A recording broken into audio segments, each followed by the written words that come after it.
네, 여러분 안녕하십니까? 안정영입니다. 자, 이제 면접철이 다가왔죠. 그래서 지금부터 뭐 면접을 보고 계신 분들도 많을 텐데, 일단 떤 질문이 나올지는 모르지만 우리가 면접장을 갈 때 반드시 준비해야 될 질문이 있습니다.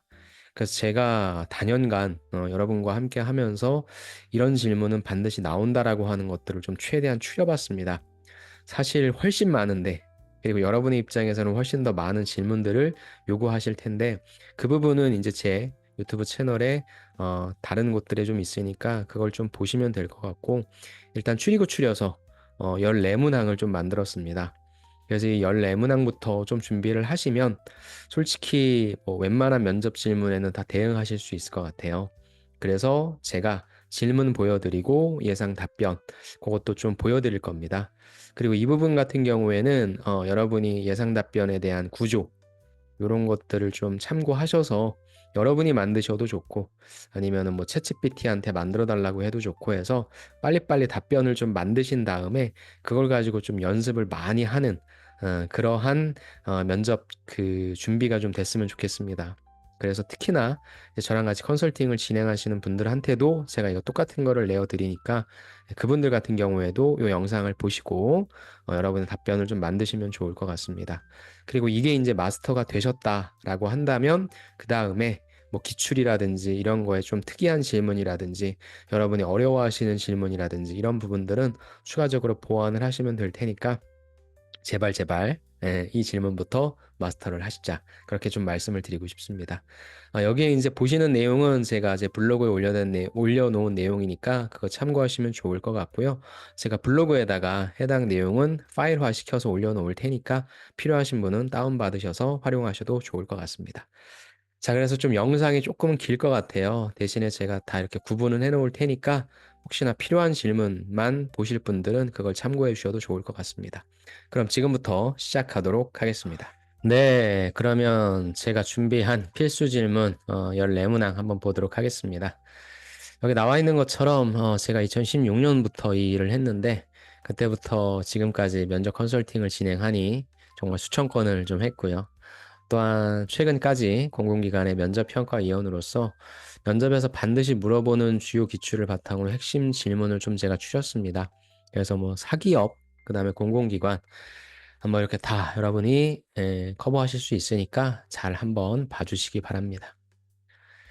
좋습니다. 그리고 이 해당 내용은 말씀드린 대로 제가 기본 면접 컨설팅 진행할 때 내어드리는 사전 과제거든요. 그 다음에 저한테 받지 않으시더라도 여러분이 스스로 학습하시건 아니면 혹시 다른 곳에서 컨설팅을 받으시더라도 이 내용은 여러분이 먼저 숙지하시고 그 다음에 질문을 늘려가시면 좋을 것 같습니다. 근데 제가 늘 말씀드리지만 이 14가지 질문으로도 모든 면접은 대응이 가능합니다. 그래서 제발 제발 컨설팅을 받으실 거면 확실히 레퍼런스 체크도 하시고 어떤 식으로 교육이 진행되는지를 파악하신 다음에 컨설팅 받으시지 괜히 엄한 곳에서 마케팅 당하셔서 컨설팅 받으신다고 돈 쓰고 시간 쓰지 마시고 일단은 아래 질문으로 먼저 답변을 준비해 주시기 바랍니다. 그럼 이 두 분처럼 아주 환하게 웃으실 수 있을 겁니다. 좋습니다. 이제 그러면 첫 번째 질문부터 좀 볼게요. 첫 번째 질문은 아무래도 이제 자기소개에 관련된 부분이 되겠죠. 자기소개는 왜 물어보냐? 지원자의 첫인상을 평가한다. 그 다음에 경험과 강점을 간단히 파악하려는 목적이 있고, 면접관의 입장에서는 지원자의 서류를 검토하는 시간을 벌 수 있다. 저는 이렇게 이제 생각을 해서 제가 좀 작성을 했는데, 일단 제일 중요한 거는 이제 처음 보는 거잖아요. 말 그대로 첫 대면을 하는 거기 때문에 여러분의 인상이 어떤지를 평가하는 게 전 제일 크다고 봅니다. 그래서 가급적이면 어떤 사람이면 좋냐 여기 나와 있죠. 긍정적이고 씩씩한 느낌을 전달할 수 있게 제발하자. 그래서 뭐 물론 내용도 좋으면 이런 부분에 있어서 여러분이 신경을 쓰셔서 내용적인 부분에 있어서 임팩트를 팍 주고 싶다는 것도 좋지만 전 늘 말씀드리죠. 이 내용에서 임팩트 팍 주는 것보다 여러분의 첫인상을 긍정적이고 씩씩한 느낌으로 가는 게 훨씬 더 효과적입니다. 물론 두 개 다 되면 좋겠지만 그래서 일단은 내가 처음 준비를 한다 하시면 내가 생각하는 긍정적인 느낌과 나한테 어울리는 씩씩함 이런 부분들이 잘 표현되었는지를 제발 좀 연습을 해주시고 확인을 해주시기 바랍니다. 자, 그 다음에 내용은 뭐 여러분이 이상한 내용을 말씀하시진 않을 테니까 뭐 가급적이면 직무와 관련된 내용을 강조할 수 있겠죠. 그래서 내용적인 부분은 크게 문제되진 않는다. 그래서 제가 이제 예시를 좀 써봤는데 요거는 이제 회계 직무를 한번 써봤습니다. 그래서 제가 말씀드린 대로 요 내용, 요거에 대한 구조, 요 내용에 대한 구조를 파악하시고 그다음에 요 내용대로 요 구조대로 네 내용을 넣어줘라 라고 하면은 만들어 주거나 아니면 여러분이 직접 만드시면 되니까 이렇게 만드시면 될 것 같습니다. 그래서 일단 인사하는 거죠. 안녕하십니까? 저는 회계 직무에 지원한 땡땡땡입니다. 뭐 몇 번입니다. 그 다음에 이제 여기서 웃으셔야죠. 밝은 미소와 함께 뭐 저는 뭐 학교를 밝힐 수 있으면 학교도 밝혀주시고 그렇지 않다면 바로 회계학 전공하면서 재무회계, 관리회계 깊이 있게 학습하였다. 일단 회계니까 학업 중에는 특히 내가 뭘 잘하는지 복잡한 재무제표 분석 잘해. 정확한 데이터 처리 잘해. 이러한 경험을 통해 나는 무엇에 대한 이해력, 무엇을 잘해? 숫자와 데이터 분석에 대한 이해력도 갖추게 되었다. 그러니까 단순히 내가 어떤 전공이라고 하는 부분을 이야기할 거면 무엇을 학습했다라고만 이야기하지 말고 그걸 통해 나는 무엇을 잘해. 이게 역량이죠. 이렇게 간단하게 던져주고 그다음에 다시 한번 어깨를 펴고 자신감 있는 자세로 또한 이제 이게 중요하죠.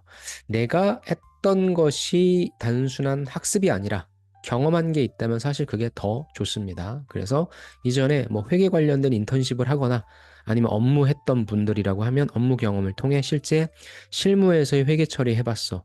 또 ERP 시스템 활용 경험도 쌓아봤다. 이렇게 얘기하는 거죠. 두 가지.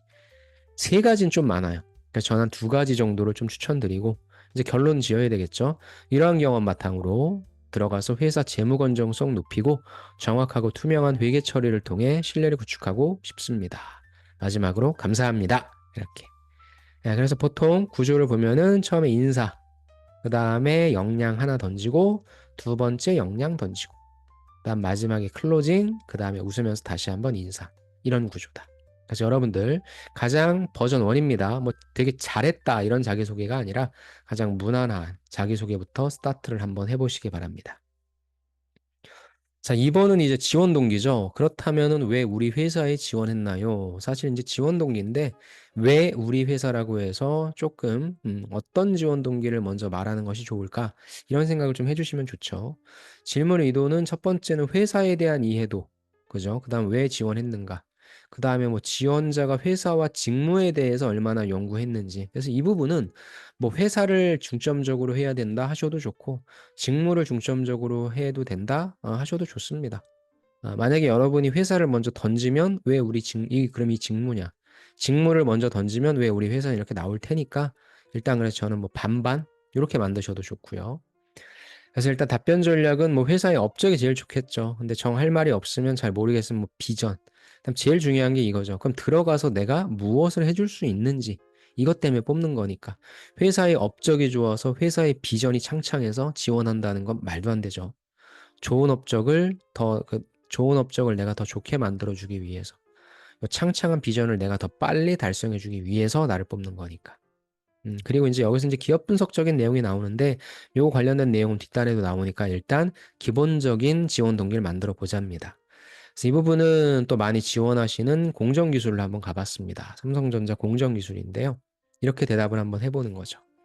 제가 삼성전자에 지원하게 된 이유는 해서 일단 회사 지원 동기를 간략하게 반도체 분야에서 글로벌 리더잖아요.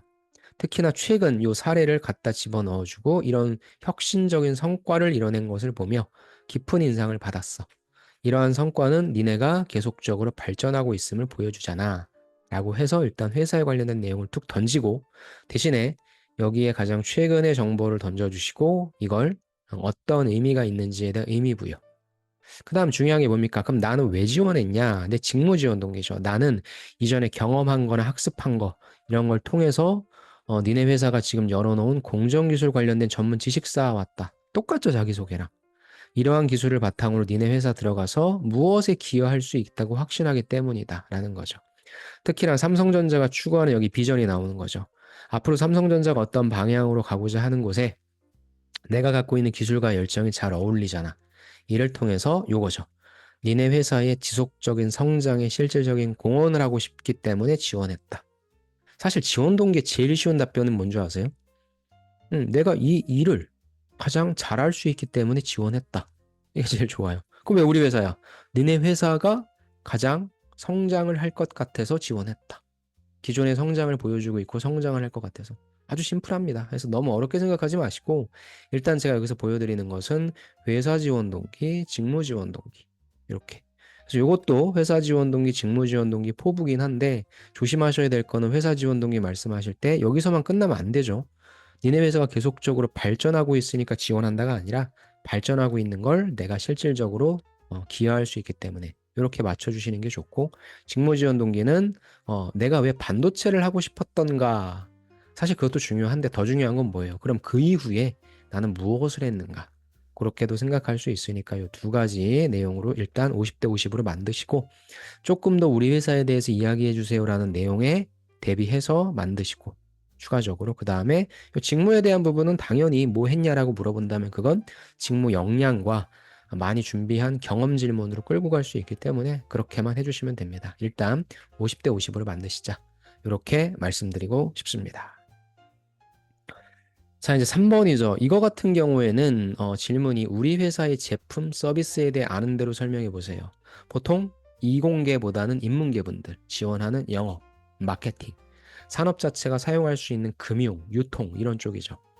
그런 쪽이다라고 하면은 또 그 다음에 어떤 게 있냐면 좀 뭐라고 할까요? 좀 비슷비슷한 상품군들 있죠. 방금 전에 말씀드렸던 뭐 편의점도 사실 똑같고 금융, 은행도 다 똑같잖아요. 구체적으로 우리만의 것이 무엇인지에 대해 조사해왔냐? 그걸 물어보는 거죠. 이런 질문은 굉장히 좋은 질문이고 이런 질문에 대한 답변을 잘 하셔야 됩니다. 질문 의도는 지원자의 준비성이죠. 즉 우리 회사에 들어오려고 어느 정도 시간을 쏟았는지가 바로 드러나는 굉장히 중요한 질문이다. 답변 전략은 제품 기술을 제발 미리 조사하십시오. 어려운 거 아니죠. 근데 여러분이 이거 대답을 왜 못해요? 시간이 없어서? 아니면 쓸데없는 거 준비하시느라고 정작 중요한 이 부분을 많이 놓치고 가십니다. 편의점을 지원하시는 분들이 대표적인 PB 상품 5가지도 얘기 못하고 은행을 지원하시는 분들이 구체적인 어떠한 금융상품이 있는지를 몰라요. 그 상태에서 그냥 가는 거예요. 그리고 되게 쓸데없이 어려운 질문들만 갖고 가요. 물어보지도 않을 거. 간혹 가다가 나오는 그게 아니죠.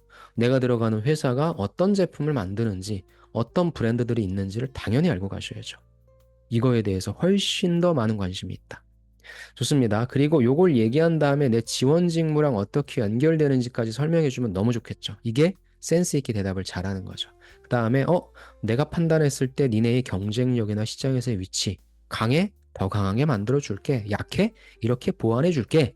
굉장히 좋은 질문이다. 이건 그냥 단순히 제품과 서비스에 대해서 알고 있는 대로 나열하는 게 아니라 그 이후에 어떻게 끌고 갈 것인가에 따라 면접관이 딱 들었을 때 이 지원자는 센스가 있구나. 얘가 이런 인사이트를 내놓는구나. 이거 가지고 티키타카 하면 1시간 할 수 있어요. 왜? 이 사람들은 사실 자기네 회사의 제품 서비스에 대해서 이야기해주는 뭐 포커스 그룹 인터뷰잖아요, 완전. 그죠? 얼마나 좋습니까? 아무튼 요거를 잘 준비하십시오. 그래서 제가 일부러 이런 질문에 제일 어울리는 직무를 갖고 왔습니다. 마케팅 직무죠. 답변도 제가 2개를 갖고 왔어요. 하나, 그 다음에 2개인데 어떤 차이가 있는지 먼저 보여드리면, 오케이. 비비고 브랜드 꼽을 수 있어. 비비고는 한국 전통식품을 현대적으로 재해석한 글로벌 브랜드야. 그래서 만두, 김치, HMR 뭐 다 있어. 그래서 나는 이거를 하는 게 결국엔 혁신적인 제품 개발, 철저한 품질 관리 덕분이야. 라는 거죠. 그러니까 어떤 제품들이 있냐라고 하는 부분에 있어서 그냥 제품을 나열하는 게 아니라 이걸 내가 어디 메시지로 끌고 간다는 거죠. 그 다음에 햇반과 같은 즉석밥 시장에서도 선도적인 위치를 차지하고 있는데 햇반은 내가 봤을 때 편의성은 극대화했어. 맛과 품질은 유지한 대표적인 제품이야. 그래서 나는 이러한 제품들을 통해 CJ 제일제당이 시장에서 독보적인 위치를 유지하고 있다는 점에 주목하고 있어. 그리고 이제 내 직무를 끌고 와야죠. 글로벌 시장에서의 확장, K푸드 트렌드에 맞춘 마케팅 전략이 매우 인상적이더라. 내 경험과 창의적인 아이디어를 바탕으로 이런 좋은 제품들 더 알려지고 사랑받을 수 있도록 하겠다. 굉장히 잘한 거죠. 선생님, 이거 좀 답변이 너무 긴 거 아닙니까? 길어도 돼요. 왜? 지네 거 물어봤잖아요. 이런 질문들에 대해서는 대답을 길게 해주셔도 됩니다. 그만큼 많이 조사했다는 거니까.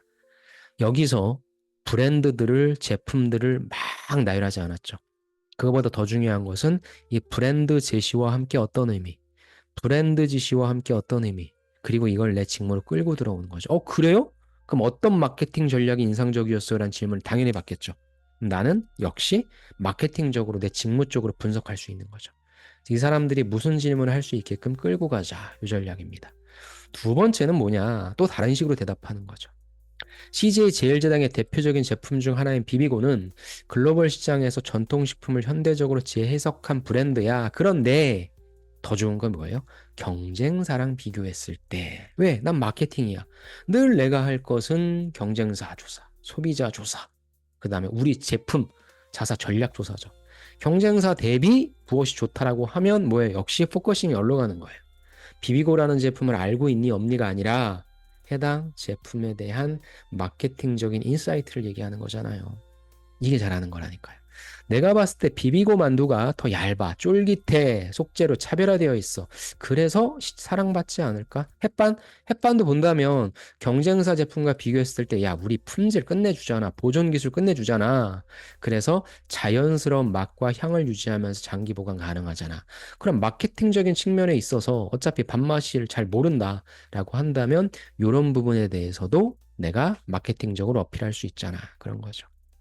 그래서 이러한 경쟁력 있는 제품들을 바탕으로 뭐 니네 거 내가 독보적인 위치 더욱더 유지시켜 줄게. 더욱더 알려줄게. 이런 거 어필할 수 있는 마케팅 전략 제안하고 실행해 나갈게. 이상입니다. 이렇게 대답하잖아요. 진짜 거짓말하지 않고 면접관의 눈에서 하트가 나옵니다. 이런 대답을 좋아합니다. 여러분의 그 소중한 경험도 참 듣고 싶어 하고 하시는데 결국에 사람은 자기 듣고 싶어 하는 얘기를 제일 듣고 싶어 해요. 뭐예요? 자기네 제품 얘기잖아요. 얘는 이 마케팅적인 관점에서 이렇게 보는구나. 제발 이런 대답을 해주십시오. 아셨죠? 좋습니다. 그다음에 이공계분들 같은 경우 아니면 내가 좀 이름 없는 기업 같은 경우에도 뭐예요? 제가 늘 또 다른 영상에도 올려드렸지만 어떤 거예요? 우리 회사에 대해 알고 있는 대로 얘기해봐라. 그럼 마구잡이로 얘기하지 말라는 거예요. 어떤 틀을 갖고 가죠. 그러면 회사에 갖고 있는 브랜드 제품 위주로 할 것이냐, 경쟁사 대비 갖고 있는 강점 위주로 할 거냐, 이것도 팁이 되겠죠. 굉장히 좋은 내용이고 이것도 제가 링크를 달아드릴 수 있으면 달아드리고 아니면 제 면접 영상 중에서 우리 회사에 대해 아는 대로 얘기해 주세요. 그런 질문을 제발 잘 받아먹어야 된다. 아셨죠? 좋습니다. 다음에 네 번째 이제 직무로 갑시다. 그럼 너 이거 왜 선택했니? 라는 거죠. 사실 이 직무를 선택한 이유를 물어본다는 것은 보통 여러분의 전공이라든지 아니면 딱 그냥 이력서나 느낌적으로 첫인상을 봤을 때 여기서 인상은 보여지는 면이 아니라 서류적인 면이죠. 왜 이 전공인데 일로 오지? 예를 들어서 제 전공이 부동산입니다. 그런데 제가 반도체 영업하고 싶다고 해요. 그러면 의아하잖아요. 아니, 부동산 전공한 애가 왜 건설회사나 시행사나 금융으로 안 가고 왜 반도체 영업이야? 약간 이렇게 여러분의 전공에서 해당 직무를 선택하는 게 약간은 좀 부자연스럽다, 궁금하다라고 하면 이 질문을 한다는 겁니다. 좋습니다. 그래서 너무 어렵게 생각하지 마시고 아까도 제가 잠깐 얘기했지만 이유가 중요하진 않다. 이후에 무엇을 했는지가 중요하다. 질문 의도는 그렇죠. 직무에 대해 얼마만큼 관심과 열정을 가지고 얼마나 노력했는가 그걸 보는 겁니다. 직무에 대한 이해, 개인적인 관심사 연결지어 설명하시고 이게 제일 중요합니다. 이게 있으니까 이걸 지원했다라고 보시면 됩니다. 여기선 인사를 좀 갖고 와봤습니다. 인사. 자, 제가 인사 직무 선택한 이유는요, 사람을 중심으로 조직의 성과를 극대화하는 데 깊은 관심과 열정을 가지고 있어. 그러니까 접점을 얘기하는 거죠. 대학 시절에 뭐 이런 수업 같은 거 들으면서 조직 내에서의 효과적인 소통과 협력의 중요성에 대해 배웠는데, 그러면서 자연스럽게 다양한 배경을 가진 사람들이 함께 일할 때 시너지 효과, 어떻게 하면 더 낼 수 있을까 관심 갖게 되었고, 또 나 다양한 서비스 알바 했는데 같이 하잖아요. 그러면서 사람들의 다양한 요구와 기대를 이해하고 효과적으로 대응하는 방법도 배웠어. 그러면서 사람과의 소통과 협력에서 내가 잘한다는 걸 보여줘야 되겠죠. 자신감 얻었고 조직 내에서 이를 더욱 발전시켜 나가고 싶다는 생각을 했다 이상입니다.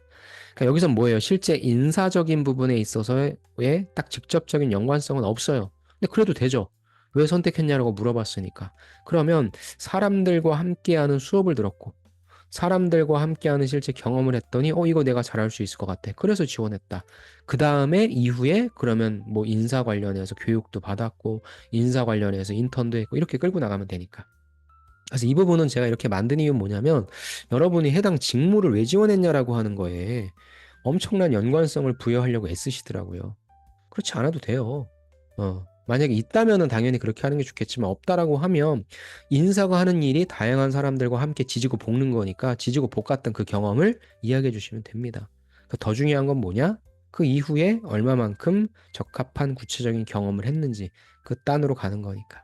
그래서 이렇게 한번 만들어 주시면 좋을 것 같습니다. 다음에는 이제 강점과 약점이죠. 사실상 강점과 약점이라고 하는 부분은 직접적인 여러분의 강점과 약점. 1차원적으로 생각했을 때 그게 아니라 가급적이면은 직무와 연관된 내용을 묻고 있는 거죠. 그래서 강점과 약점은 당연히 이건 자랑하시면 될 거고, 약점은 뭐예요? 이 부분은 성격상 단점이랑 똑같은 거죠. 그래서 개선하려는 노력과 함께 제시해 주시자. 그래서 여기서는 솔직하면서도 긍정적인 이미지를 주는 것이 중요하다. 무조건 다 잘한다가 아니라 본인이 무엇이 부족한지 알고 그 다음에 그것을 고치려고 하는 노력을 보여주시는 게 굉장히 중요하다. 그 말씀을 드립니다. 그래서 여기는 해외 영업 직무를 좀 갖고 와봤어요. 해외 영업 직무에 뭐가 필요할까? 효과적인 커뮤니케이션, 그 다음에 문화에 대한 이해겠죠. 그러면 바로 이렇게 직무에 대한 부분을 뚝 던지고 왜 그런지죠. 해외 영업에서는 다양한 국가, 문화권의 고객과 협력해야 되는데 저는 그런 경험들 중에서 뭐 하나 통해서 다양한 문화적 배경을 이해하고 존중하는 법 배웠어. 이를 통해서 현지 파트너와 원활한 소통과 관계 구축에 강점을 가지고 있다. 즉 뭐예요? 여기에서 관련된 경험이 직접적으로 해외 영업 인턴이나 외국계 기업 인턴이 아니라고 한다면, 하지만 나는 그런 부분들을 배웠고 이게 실제 직무를 할 때 어떻게 도움될 거다라고 적용시키면 되겠죠. 아니면 제일 좋은 건 역시 해외 영업을 했던 인턴 경험을 뚝 던져주면 제일 좋죠. 근데 그렇게 하지 못하니까 그럴 경우에 약점은 이렇게 빼주시는 게 제일 좋아요. 약점은 뭐냐면 전 실제 해보질 않았어요. 연관된 경험들은 참 많이 해봤는데 저는 이 회사에서 해외 영업은 안 해봤어요. 이게 제가 많이 추천하는 약점입니다. 음. 아직 실무 경험이 많지 않아서 영업 전략, 대응 경험해보지 못한 점 약점일 수 있지. 여기서 끝내면 안 돼요. 그러나 극복하기 위해 관련된 인턴십도 실습도 참여하면서 현장 감각을 키우고 있고 또 교육도 받고 있다. 자, 잘 들으세요, 여러분. 이거 어렵습니다. 제가 약점에 대한 부분에 대해서 답변을 만들려고 할 때 일단 제일 먼저 쉽게 빠져나갈 수 있는 건 뭐냐? 실제 이 일을 해보지 않았다. 이렇게 던지시는 게 제일 쉽게 빠져나가실 수 있습니다. 어. 경력자분들은 그럼 어떻게 하냐? 실제 경력자분들은 일 업무 하시면서 본인이 스스로 한계를 느꼈던 부분을 얘기하시면 되죠. 그 다음에 이분들 같은 경우에는 뭐예요? 그래서 안 해봐서 다른 일을 이런 걸 통해서 보완해 가려고 하고 또한 교육도 지금 받으면서 보완해 가고 있다. 즉, 들어가서 열심히 하겠다가 아니라 지금 이렇게 보완해 가고 있다. 경력직 분들은 어떻게 해요? 그때 한번 실패하고 나서 힘들고 나서 이러이런 식으로 잘 보완해 가고 있다. 약점이니까 보완하면 약점이 아니죠. 말장난 같지만 보완해 가고 있다. ing 형태로 써주자. 그래서 이렇게 강점, 이렇게 개선 노력을 바탕으로 들어가서 일 잘할게. 아셨죠? 그러니까 강점은 쉬워요. 이거는 대신 강점은 좀 약간 직무와 그래도 연관성이 있는 강점을 던져주시는 눈치는 좀 있고, 약점은 빠져나가자. 능구렁이처럼 빠져나가자. 저렇게 좀 빠져나가는 전략. 그 다음에 제발 지금도 보완해 가고 있다. ing 형태로 가자. 그 말씀을 드리고 싶습니다. 좋습니다. 그 다음에 이제 질문 이렇게 나올 수도 있죠. 이렇게 질문 나오면 너무 쉬운 거죠. 이건 못 먹으면 진짜 집에 가셔야죠. 이 직무를 수행하기에 필요한 역량은 무엇이라고 생각합니까? 이건 여러분한테 그냥 떠 먹여주는 질문이에요. 그래서 필요한 역량을 얼마나 잘 이해하고 있는지. 근데 여기서 뭐 쓰잘데기 없는 역량을 말씀하실 분들 안 계실 테니 결국은 요거죠. 너 뭐 보유하고 있냐? 나한테 자랑 좀 해봐라. 그래서 위에서 봤던 강점은 뭐니? 요렇게 질문과 똑같다고 보시면 돼요. 근데 여기서 질문이 있어요. 여기서 또 하나 체크할 거는 여기서 이렇게 물어봤어요. 자꾸 내가 신나게 직무에 대한 걸 대답했는데 갑자기 이 질문이 그 다음 또 나와요. 그럼 어떻게 해야 됩니까? 이때는 직무 역량 빼고, 지금 여러분이 직무 역량에 써먹은 걸 다 써먹었다면 이런 때는 뭐 성격상 장점을 말씀하셔도 좋고 여러분의 가치관을 말씀하셔도 좋고 약간의 그러한 센스는 필요하죠. 좋습니다. 이 부분은 뭐 어려운 건 아니고 대신에 이제 여기에서는 여러분이 해당 직무에 대해서 얼마나 이해하고 있다라는 것을 보여주는 게 중요하고 이것도 제가 많이 말씀드립니다. 강의에서. 그냥 단순히 이 직무에는 이 역량이 필요합니다도 좋지만 이 직무를 할 때는 이게 되게 어렵다라고 제가 알고 있습니다. 그래서 전 무엇보다도 이걸 잘 갖추기 위해 노력했습니다. 하면 훨씬 더 어떤 효과가 커질 겁니다. 자, 해외 영업 직무 역시 다시 갖고 왔고요. 아, 죄송합니다. 이건 생산 관리인데 제가 해외 영업이라고 썼네요. 죄송합니다. 생관입니다. 생관 직무를 수행하기 위해 필요한 가장 중요한 역량은 세 가지를 던졌습니다. 요 세 가지는 세 가지를 던지라는 건 아니고 요 세 가지를 던지신다면 내용을 훨씬 더 줄어들어야 되겠죠. 근데 뭐 세 가지 중에서 뭐 두 가지 정도 아니면은 그냥 여기선 하나 정도만 깊이 있게 파셔도 좋을 것 같아요. 그래서 그냥 이렇게 제가 세 가지 다 보여드린 겁니다. 문제 해결 능력입니다. 생산 과정에서 발생할 수 있는 다양한 문제를 효과적으로 해결하는 데 필수적이다. 예를 들어서 이전에 했던 이런 거에서 문제 해결 능력이 있었고 데이터 분석 능력입니다. 라고 해서 실질적으로 또 어떠한 거 했다는 거 던지시면 되고 의사소통 능력입니다. 라고 해서 이전에 어떤 거 하셨던 거 던지시면 됩니다. 그래서 이 부분은 결국엔 뭐가 키냐. 이 문제 해결 능력, 데이터 분석 능력, 의사소통 능력은 사실상 생관에만 필요한 게 아니라 제가 잘못 쓴 해외 영업도 똑같죠. 인사도 똑같죠. 회계도 다 똑같아요. 다 필요해요. 그렇기 때문에 이 키워드 자체가 중요하다라기보단 문제 해결 능력이 어느 상황에서 발생하는지, 데이터 분석 능력이 어느 상황에서 발생하는지 요거죠. 생산 과정에서 발생하는 이런 거가 있기 때문에 데이터 분석 능력이 필요하다처럼 내 직무에서 데이터 분석을 언제 해야 될지를 얘기해 주는 거예요. 의사소통도 누구랑 의사소통하는지가 직무에 따라 다르겠죠. 인사는 누구랑 해요? 그렇죠. 직원분들이랑 하겠죠. 영업직은 누구랑 해요? 외부 고객과 하겠죠. 그런 것처럼 이 키워드 자체에 대해서 또 여러분들이 너무 집착하시고 뭐 이거를 임팩트 있게 못 만들면 떨어진다라고 이상한 말씀을 하시는 분들도 계신데 말도 안 되는 소리고요. 모든 역량은 다 똑같아요. 해당 역량이 언제 발휘되는지를 구체적으로 말씀해 주시면 된다.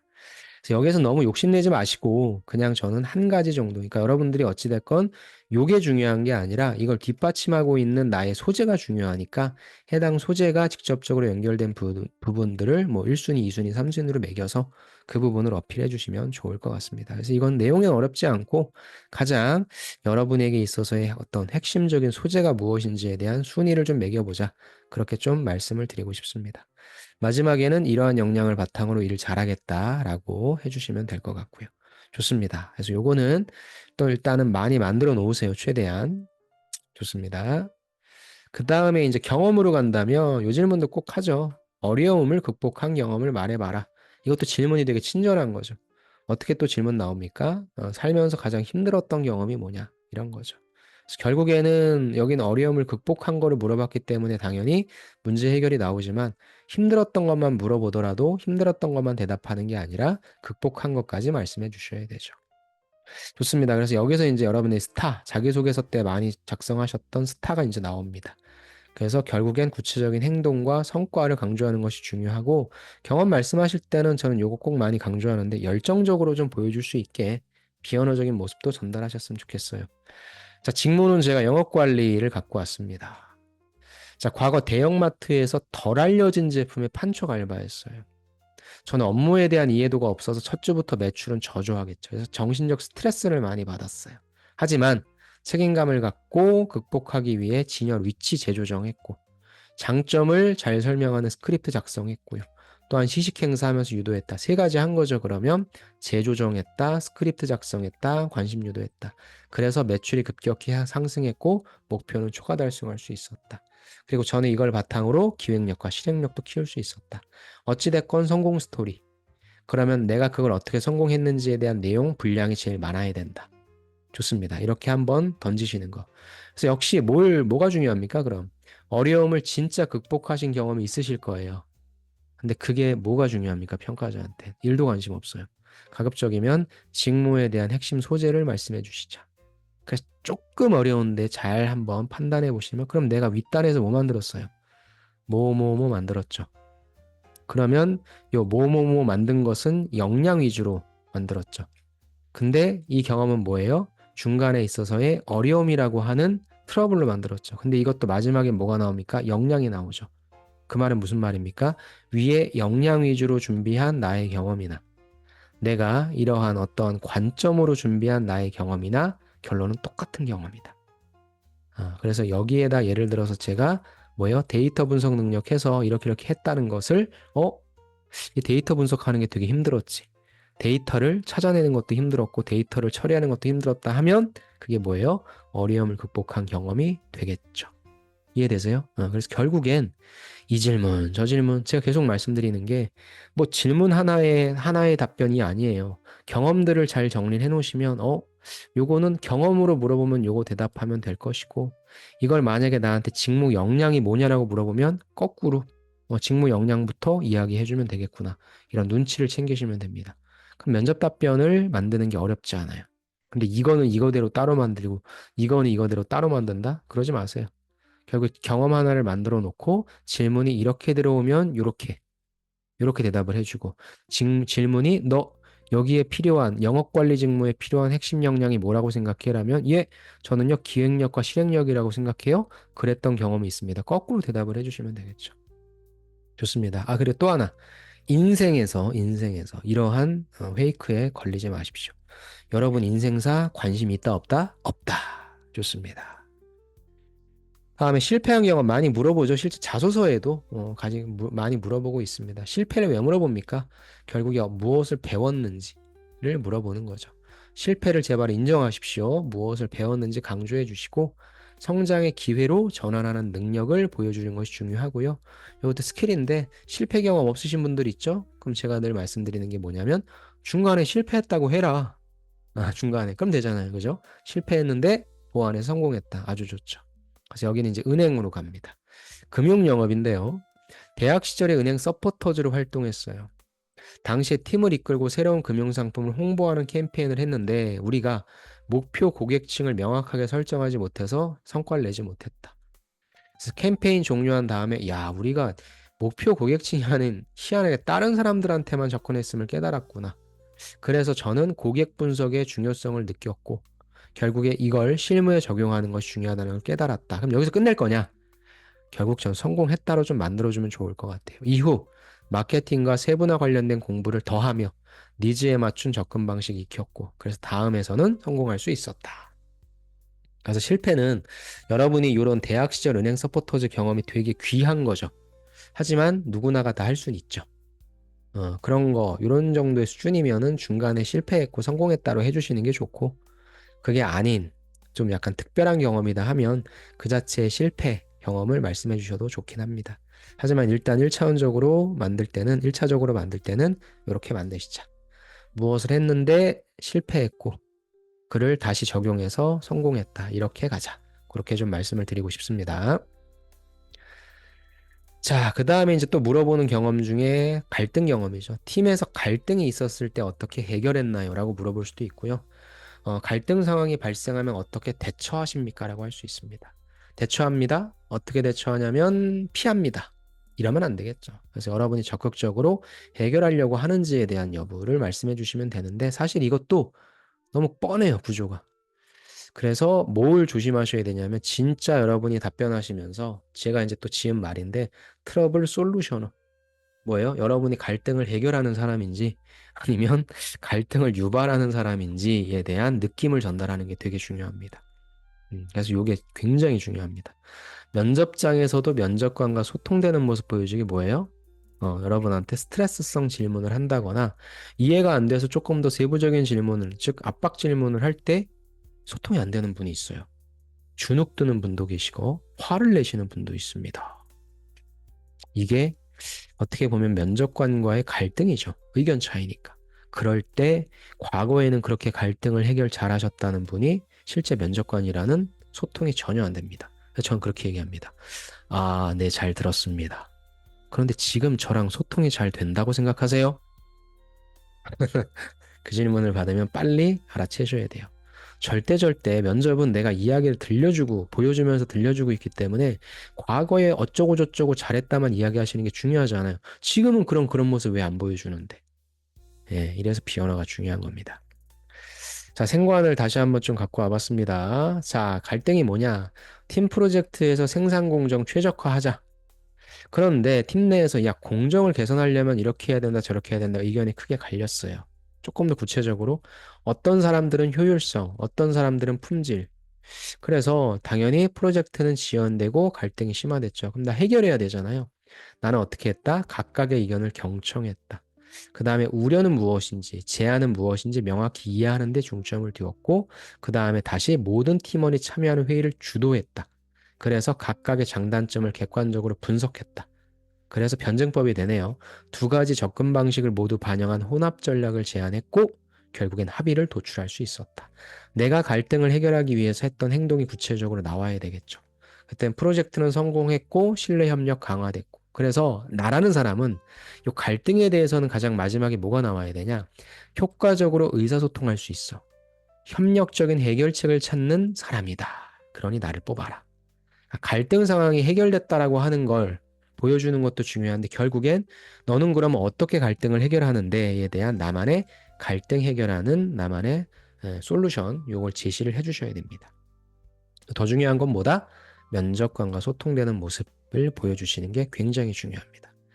좋습니다. 그래서 이 부분은 그런 것도 있고 실제 여러분이 또 이제 조직 생활이다 보니까 다른 사람 유관부서와 아니면 외부 고객과 트러블이 없을래야 없을 수 없습니다. 트러블이 없을래야 없을 수 없다. 말이 되게 어렵네요. 트러블이 늘 있죠. 그래서 실제 조직 생활을 좀 잘할 것 같은 그런 느낌을 면접관이 받고자 하는 게 사실상 제일 큽니다. 어차피 모든 내용은 다 여러분이 해결한다 하니까. 아셨죠? 좋습니다. 비언어적인 부분도 신경을 쓰자 말씀을 드리고 싶습니다. 다음에 이제 상사 시리즈로 가죠. 상사 시리즈는 상사와 의견이 맞지 않을 때 어떻게 대처하냐. 상사와의 관계에서 갈등을 어떻게 관리하는지 평가하고 결국엔 의견이 맞지 않으니까 의견 차이 어떻게 처리하고 어떻게 효율적인 결론을 도출하는지. 근데 의견이 맞지 않을 때 약간 이렇게 말씀하시는 분들도 계세요. 보통 여러분 의견 안 맞으면 어떻게 해요? 싸우죠. 내 말이 맞다, 네 말이 맞다, 싸우죠. 일단 우겨보죠.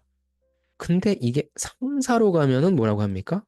상사가 의견이 맞지 않을 때 일단 상사니까 저는 상사 말 따르겠습니다. 반은 맞고 반은 틀리죠. 상사가 뭐 네이버예요? 상사가 챗GPT예요? 다 알아요? 아니죠. 어느 부분에선 근데 상사 말을 따르는 게 좋아요. 업무적인 상황은 좋죠. 그렇게 나누는 게 좋죠. 근데 여러분이 상사만 갖다 놓으면 무조건 따르겠다. 부당한 짓이 하더라도 하겠다. 막 이렇게 대답하는 분들이 계십니다. 물론 그게 틀렸다는 건 아닙니다. 여러분의 가치관이니까. 근데 그렇게 대답하시면 한쪽으로 너무 편향된 답변을 하시면 조금 위험하죠. 그럼 이쪽은 어떻게 할 건데? 그래서 그런 의도를 좀 잘 아셔야 됩니다. 논리적인 접근, 해결지향적인 태도. 콘텐츠 기획이라는 측면에서 한번 갖고 와봤어요. 자, 이전 인턴십에서 새로운 콘텐츠 시리즈를 기획하는 과정에서 이런 경험이 있다. 해당 경험이 있는 게 제일 좋긴 하죠. 최신 트렌드 반영했지만 상사는 야, 안 돼, 안 돼. 최신 트렌드가 아니라 기존 걸 가자. 그럼 일단 어떻게 해야 됩니까? 상사의 의견 존중해야 되겠죠. 전양반이 나보다 오래 했으니까. 그래서 그분의 관점을 깊이 이해하고 노력했고. 그 다음에 보니까 이런 트렌드를 넣으면 좋겠다라는 생각으로서 아이디어 장점, 분석 결과를 논리적으로 설명드렸어. 그럼 당연히 분명히 상사가 챌린지 할 거잖아. 그걸 반영해서 리스크를 최소화할 수 있는 수정된 제안도 드렸다. 100점이죠. 일단 저 사람이 얘기를 들어. 그 다음에 나도 이야기할 수는 있잖아. 그 다음에 그분이 우려되는 걸 반영해서 다시 전달해 드렸다. 그랬더니 뭐가 나와요? 갈등이랑 똑같죠.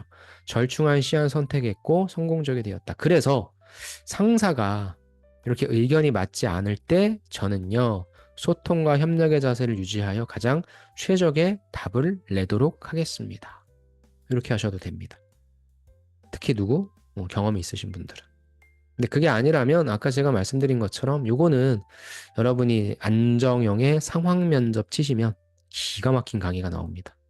안정형의 상황 면접. 거기 제가 말씀드리는 내용은 뭐냐면 이런 상사 시리즈가 나오면 상황 면접 어떻게 할 거냐? 상황이잖아요. 그런 경우에 나누면 좋다. 업무적인 상황에서는 일단 상사의 말을 들을 텐데 그렇지 않은 상황이라면 제 의견도 얘기해서 설득할 것 같다. 이렇게 하셔도 돼요. 근데 여기에서는 일단 경험이 있으니까 이렇게. 그럼 제일 중요한 게 뭐냐? 그 사람의 의견을 존중하며 듣겠다. 이해하려고 하겠다. 그럼 나도 이야기를 한번 해보겠다. 그래서 절충하는 이러한 자세를 가져보겠다. 얼마나 이쁩니까? 그래서 어려울 때는 상사를 떼놓고 보세요. 여러분이 친구랑 의견이 안 맞아요. 오늘 점심 뭐 먹을지, 저녁 뭐 먹을지, 어디로 놀러 갈지 할 때 걔 얘기를 들어야 되잖아요. 내 얘기도 해야 되잖아요. 절충하잖아요. 똑같습니다. 근데 여러분 이렇게 상사를 집어넣으면 되게 어렵게 생각하시는데 상식선에서 생각하시되 회피하는 거 무조건 따르겠다. 이것만 조심하자. 아셨죠? 자, 이번에는 11번입니다. 이것도 참 많이 나오죠. 똑같아요. 역시 상사죠. 상사로부터 부당한 요청을 받았다. 어떻게 할래? 이런 경우엔 윤리적 판단과 관계 관리 능력을 평가하는 것이고 본인이 이게 제일 중요합니다. 일단 해결하라는 의지를 보여주세요. 부당한 요청을 받았다면 저는 인사팀에 알릴래요. 감사팀에 알릴래요. 더 상급자한테 알릴래요. 맞아요. 근데 너무 좀 없어 보이지 않습니까? 초등학생도 아니고 유치원생도 아니고 아니 그런 문제가 있으면 네가 해결하려는 노력은 안 하니? 근데 해결하려고 했는데도 불구하고 안 된다면 그땐 알려야죠. 근데 그 내용이 없으니까. 이것도 역시나 세부적으로 나눠주시면 좋습니다. 자, 그래서 이렇게 이번에 기획 직무로 좀 가봤는데요. 일단 그 요청이 실제로 부당한 것인지 확인하기에 뭐 해야 돼요? 상황을 검토할 거야. 왜? 내가 상사 의도를 오해했을 수도 있으니까 일단 왜 저렇게 나한테 했을까 파악할 거야. 그런데 만약에 윤리적 또는 법적 기준에 어긋나? 그러면 감정적으로 한다기보다는 직접 대화를 통해 제 생각을 명확히 전달하려고 할 거야. 이게 뭐야? 나의 노력이라는 거죠. 근데 중요한 게 뭐냐면 이건 아니니까 못하겠습니다가 아니죠. 관계를 해치지 않도록 존중과 협력의 태도, 커뮤니케이션이 중요한 거죠. 근데 만약에 대화로 해결되지 않는다면 회사의 공식적인 절차를 통해 문제를 해결할 수 있도록 하겠습니다. 기획 직무 아니어도 돼요. 이건 그냥 여러분 외우세요. 이러한 접근 방식을 통해 같이 기준시키면서도 신뢰관계도 유지하고 긍정적인 해결을 이끌어내겠습니다. 너무 좋은 답변입니다. 이건 그냥 외우십시오. 부당한 지시를 내리면 어떻게 하겠습니까? 하지 말아야죠. 근데 첫 번째, 왜 저 지시를 나한테 했을까? 오해하지 마시고, 그 다음에, 그래도 못하겠다. 못하는 것이 맞다라고 한다면, 감정적인 것보다는 내 생각을 약간 겸손하게, 공손하게 이야기해서 요거죠. 회사의 윤리적인 것도 지키고, 상사의 관계도 유지하면서, 꼭 먹고 알 먹고, 그죠? 요렇게 하면서 해결하겠다. 이건 외우십시오. 좋습니다. 그 다음에는 여러 가지 업무를 동시에 처리해야 할 때, 이게 자원 관리 때문에 좀 나왔는데요. 실제 이제 업무가 많은 분들 같은 경우에 특히 이제, 뭐 여기 고객을 직접적으로 상대하는 업무들 그렇고요. 그 다음에 뭐 총무도 그렇고 좀, 그 다음에 이제 여러분이 어떻게 그 주어진 시간을 잘 활용하는지 요 질문이 요즘 많이 나오고 있어서 자원 관리에 대한 것들을 좀 갖고 와봤습니다. 그래서 우선순위죠. 우선순위. 그래서 고객 관리 직무에 있는데, 일단 우선순위는 업무의 긴급성과 중요성을 기준으로 설정한다. 우선순위를 설정해서 일을 하겠다라고 답변은 무조건 또 하나 하실 거예요. 그래서 그런 차원에서 좀 갖고 왔습니다. 긴급한 업무는 즉시 처리하고 중요한 업무는 장기적인 목표에 달성하는지 기여하는지 여부를 고려 계획적으로 진행한다. 즉 어떤 업무부터 할 것인가, 긴급성과 중요성 이걸 가지고 할 것이고 제일 좋은 건 이전에도 뭐 그런 경험에서 급한 고객 문의를 당연히 우선적으로 처리하고 데이터 분석 같은 중요한 업무는 정해진 시간에 집중할 수 있도록 스케줄을 관리했다. 그래서 뭐 투두 리스트를 작성해서 이게 중요하죠. 시각적으로 관리해야 보이니까. 뭐 타임 블로킹 기법을 사용해서 배분했다. 나만의 시간을 관리하는 방법을 구체적으로 던져주는 것도 좋죠.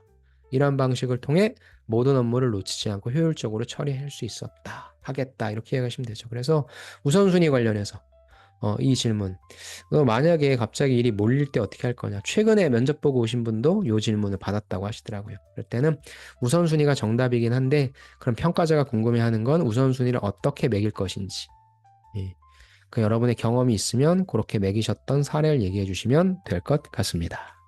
자, 이제 거의 다 왔습니다. 13번 이제 포부죠. 사실 포부는 뭐라고 할까요? 면접이 끝났기 때문에 거의 이제 면접관이 그렇게 신경 쓰지는 않습니다. 이렇게 면접관이 약간 느슨해질 때 다시 한번 매겨줘야 됩니다. 제대로. 장기적인 목표, 회사 비전 평가, 어떤 성과 내고자 하는지 이런 게 있는데 저는 구체적인 내용을 좀 얘기해 주시는 게 좋을 것이라고 생각합니다. 예를 들어서 품질 관리 갖고 왔어요. 이건 뭐 최근에 사건이었었죠. 벤츠 전기차 화재 사건. 요걸 통해서 이거 벤츠에서 이렇게 얘기하면 안 되고 다른 2차 전지나 이런 쪽. 그럼 이걸 통해서 2차 전지의 품질과 안전성이 참 중요하다는 것을 절감했다. 그래서 저는 입사한 다음에 안전성과 신뢰성을 극대화하는 것을 첫 번째 목표로 삼겠다. 생산 공정에서 일단 들어가서 이런 일들을 하는데 주력할 것이고, 장기적으로는 뭐 내가 지원한 곳이 2차 전지가 글로벌 시장에서 최고 수준 될 수 있도록 노력하겠다는 내용. 그래서 뭐 크게 단기적과 장기적, 뭐 이 단기적이 길면 장기를 굳이 할 필요 없습니다. 근데 바로 장기로 간다? 사실 의미가 전혀 없죠. 여러분이 해당 기업의 장기의 목표를, 장기의 포부를 달성하기 위해선 10년 이상은 훨씬 다녀야 되는데, 여러분 중에 10년 이상 다니실 분이 몇 분이나 계실까? 회사도 궁금해하지도 않고요. 그냥 단기적으로 들어와서 무슨 일을 어떻게 할 것인지에 대한 내용을 말씀해 주시는 게 좋고, 가급적이면은 뭐 최근에 어떤 사례 이런 걸 이야기해 주면 면접관이 약간 풀어져 있다가 다시 신경 쓸 수 있을 거예요. 그다음에 품질 관리 직무는 아니지만 뭐 영업, 마케팅, 인사 등 무엇인가 제안을 할 수 있는 직무는 들어가서 무엇을 해보고 싶다. 예를 들어 인사다라고 한다면 나는 인사 들어가서 어떤 채용 이런 걸 한번 시스템을 해보고 싶다. 홍보? 나는 어떤 홍보 캠페인을 해보고 싶다. 마케팅? 그렇게 해주시는 것도 훨씬 좋습니다. 즉 여기서 말하고자 하는 바는 아까 다시 지원 동기 때처럼 회사 얘기하는 것처럼 제품과 서비스 아는 거, 그 얘기했던 것처럼 회사는 자기네 얘기를 해줄 때 제일 반응을 많이 하니까 역시 회사의 최근에 어떤 이슈라든지 과제라든지 그런 것들을 언급해주자. 그렇게 좀 한번 정보를 뽑을 수 있으면 그 내용을 활용해 보시기 바랍니다. 일단 마지막으로 궁금한 점이 있나요? 요거는 그래서 마지막 뭐 할 말일 수도 있고 그다음에 궁금한 점도 있는데 마지막 할 말은 제가 많이 말씀드렸죠. 마지막 할 말은 뭐예요? 정해져 있는 게 아니라 상황입니다. 내가 대답을 잘 못했다면 고쳐도 상관없고요. 내가 어필할 수 있는 게 있었는데 못했다면 마지막으로 어필하셔도 좋고요. 아니면 그냥 마지막으로 간단하게 소회 말씀하셔도 좋다. 그래서 그렇게 하시면 되는데 궁금한 점이라고 하면 이거 진짜 어떤 뭐 되게 구체적인 걸 물어보신다라기보단 저는 그냥 잔소리하기 좋은 거 이런 것 좀 하라고 하는 겁니다. 그래서 뭐 땡땡에서 공정개발팀이 가장 중요하게 여기는 인재상이 무엇인지 궁금하다. 공정개발 과정 자체에서 가장 중점을 두고 계신 부분이나 아니면 신입사원이 꼭 갖고 있으면 좋겠다고 기대하는 역량 이를 통해서 내가 뭐 할 테니까 그래서 이 사람들이 쉽게 대답할 수 있는 거 너무 어려운 것들 아니면 회사의 대외비 조심하셔야 될 게 현직자분들을 만나시는 분들이 그 현직자들만 알 수 있는 대외비까지는 아니지만 그런 정보들을 언급하시는 게 좀 위험할 수 있어요. 그럼 그 정보 어디서 들었냐? 누가 얘기했냐? 왜냐면 그걸 사실 발설한다는 게 좋은 건 아니니까. 너무 그런 정보를 캐내려고 하지 마시고 이런 거는 마지막이니까 이 사람들이 잔소리하기에 좀 그럼 뭐 요 정도는 우리 회사 우리 부서는 요 인재상이 제일 중요할 것 같아요. 뭐 끈기가 제일 중요할 것 같습니다. 요즘 분들이 좀 많이 그만두시더라고요. 가면 그렇게 얘기를 하면 예 저는 무조건 끈기 누구보다도 잘 발휘해서 여기 계신 분들보다 더 오랫동안 일하도록 하겠습니다. 뭐 그렇게 좀 쳐내든가 해서 좀 약간 잔소리할 수 있는 것을 물어볼 수 있게 하자. 그렇게 말씀을 드리고 싶습니다. 자, 좋습니다. 이 14가지 질문에 대한 내용을 꼼꼼하게 확인하시고요. 그다음 답변을 꼭 만들어 보십시오. 그리고 열심히 연습하십시오. 14가지 질문에 사실 여러분이 준비하시는 모든 답변이 다 들어가 있습니다. 그러니까 직무, 필요 역량만 정리하고 경험만 정리해도 어차피 거기에서 많이 이루어지기 때문에 제발 제발 제발 부탁이니까요, 여러분. 늘리지 마시고 여기 있는 것부터 좀 준비하시고 그다음 제일 중요한 게 연습 열심히 하십시오. 아무리 잘 만들더라도 연습 안 하면 큰일 나니까. 이공계분들 특히 연습 제발 많이 하세요. 아셨죠?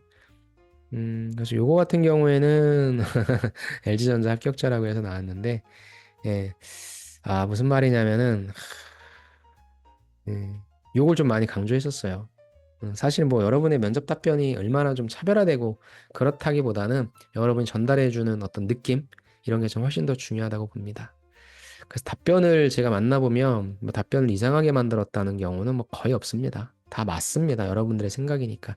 대신에 이제 의도를 빨리 캐치해서 바로바로 답변을 이렇게 먹여주는 분들도 계시고 아니면 좀 약간 돌아서 먹여주시는 분들도 계신데 그런 부분들만 조심하시면 좋을 것 같고 진짜 많은 시간은 요거를 관련해서 좀 많이 시간을 쓰시는 게 좋을 것 같습니다.